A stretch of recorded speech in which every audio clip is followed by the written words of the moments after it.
ఆయన సొంత మనుషుల్ని పెట్టుకొని పరిపాలన చేస్తున్నాడు. అధికార వికేంద్రీకరణ అని చెప్పాడు, అది లేదు. రాజధాని లేదు, పోలవరం లేదు, అన్నీ పోయాయి.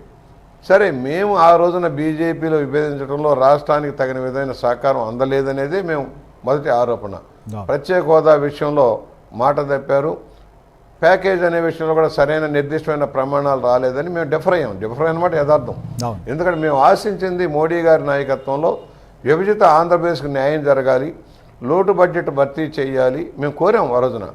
అలాగే అనేక సందర్భాల్లో వాజ్పేయి గారి హయాంలో బీజేపీ ఎన్నో సహకారాలు అందించింది. ఆఖరికి క్యాబినెట్ కూడా తీసుకోలేదు. మేము మంత్రులు తీసుకోమన్నా కూడా తీసుకోకుండానే పూర్తిగా సహకరించి ఆ రోజున వాజ్పేయి గారి సహకారంతో రాష్ట్రంలో అనేక అభివృద్ధి కార్యక్రమాలు చేశారు చంద్రబాబు గారు. మొన్న వచ్చేటప్పటికి కొన్ని అనుకున్న లక్ష్యాలు నెరవేరలా, దానివల్ల డిఫర్ అయ్యాం. సరే, ఈ రోజున మొన్న అమిత్ షా గారు పిలిచారు. గత ఏదో లోటుపాట్లు మీ వల్ల కానీ మా వల్ల కానీ లోటుపాట్లు ఉన్నా కలిసి మళ్ళీ ఎన్డీఏని బలోపేతం చేద్దామని ఆలోచనలో ఉన్నామని చెప్పారు. మాకున్న ఇన్ఫర్మేషన్ ఏంటంటే ఒకనాడు ఇందిరాగాంధీ హత్యానంతరం వచ్చిన మెజార్టీలు మళ్ళా బీజేపీకి రావాలన్న కోరికలో బీజేపీ పెద్దలు ఉన్నారు. అది సాధ్యం కాదా?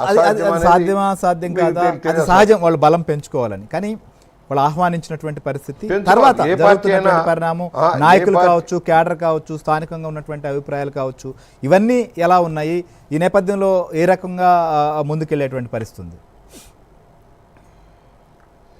ఇవాళ ఏ పార్టీ అయినా బలపడటానికి ప్రయత్నం చేస్తుంది, కానీ ఆంధ్రప్రదేశ్ పరిస్థితి ఎంటైర్లీ భిన్నంగా ఉంది.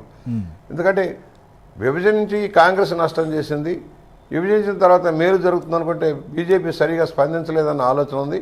ఈ 5 సంవత్సరాల్లో ఈ పరిపాలనా తీరుతెన్నుల్ని ఎండగట్టడంలో కొంత ఎందుకనో ఇప్పుడిప్పుడే మాట్లాడుతున్నారు బీజేపీ నాయకులు, కానీ కొంచెం వెనుకబాటు. ఖచ్చితంగా ఇదే రాజధాని చెప్పడంలో కానీ, పోలవరానికి పెరిగిన అంచనాల ప్రకారం పూర్తి స్థాయిలో సహాయ సహకారాలు అన్నింటిలో కానీ ఎక్కడో లోటుపాట్లు జరిగినాయి. ఆ రోజున మా మీద నిందలేశారు, ఏటీఎం అన్నారు, మరొకటి అన్నారు. ఇవాళ ఏది రుజువులు కాలేదు, ఒకటి కూడా వాస్తవం కాదని తెలిపోయింది. సరే, ఏది ఏమైనా ఈ రాష్ట్రంలో ఒక రాక్షస పాలన తొలగించడం కోసం అందరితో చేతులు కలపడానికి మేము సిద్ధంగా ఉన్నాం. ప్రజాస్వామ్యవాదులంతా కూడా ఏకం కావాలని, దానిలో బీజేపీ కూడా ఒక పార్ట్. వాళ్ళ కేంద్రంలో ఢిల్లీలో మీటింగ్ మంతనాలు జరుగుతున్నాయి. వాళ్ళు కూడా అనేక రాష్ట్రాల్లో అనేక పార్టీలని పిలుస్తూ ఉన్నారు, మాట్లాడుతూ ఉన్నారు ఆ పార్టీని బలోపేతం చేసుకోవడం కోసం. ఇవాళ దక్షిణ భారతదేశంలో బీజేపీ చాలా బలహీనంగా ఉంది. ఒక కర్ణాటకలో అధికారంలో వచ్చి మనకు పోయింది, తమిళనాడులో కానీ కర్ణాటకలో కానీ ఇవాళ అధికారంలో లేదు, ఇవాళ తెలంగాణలో అధికారం లేదు, ఆంధ్రప్రదేశ్లో అసలు పెద్ద ఓటింగ్ శాతం కూడా లేకపోవటం, అలాగే కేరళలో కూడా. దక్షిణ భారతదేశంలో బలం పెంచుకోవడం కోసం వాళ్ళకు ప్రయత్నం చేస్తూ ఉన్నారు. ప్రాంతీయ పార్టీల సహకారంతో ఇది సాధ్యమనేది వాళ్ళ ఉద్దేశం అని నేను అనుకుంటున్నా. ప్రాంతీయ పార్టీలు లేకుండా జాతీయ పార్టీలతోటే దేశం అంతా ఉంటుందనే రోజులు పోయినాయి.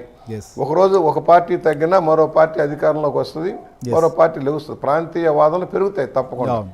ఇవాళ అందువల్ల రేపు పొద్దున వాళ్ళు నిర్ణయం ఏం చేసినా పొత్తు కలవడానికి అవకాశం ఉందని చెప్పబడుతూ ఉంది. జనసేన బీజేపీ కలిసి ఉన్నాయి ఆల్రెడీ. అలాగే జనసేన తెలుగుదేశం కలిసి ప్రయాణం చేస్తున్నాం. పొత్తులు కూడా ఒక క్లారిటీగా ఉంది.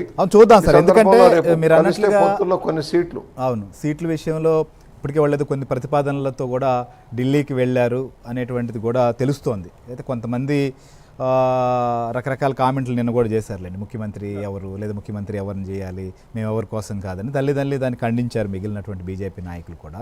డిస్కస్ చేద్దాం సార్. ఆంధ్రప్రదేశ్ విషయంలో ఒకసారి చంద్రబాబు నాయుడు గారు వెళ్ళి ఆడ కలిసిన తర్వాత అమిత్ షా గారితో కావచ్చు, నడ్డా గారితో మీటింగ్ అయిన తర్వాత వెంటనే ముఖ్యమంత్రి కూడా ఢిల్లీకి వెళ్ళడం, ఉలిక్కిపడినటువంటి పరిస్థితి, ఎక్కడ వీళ్ళు కలుసుకోబోతున్నారు, ఏం జరగబోతుంది అనేటువంటిది కూడా మనం చూసాం.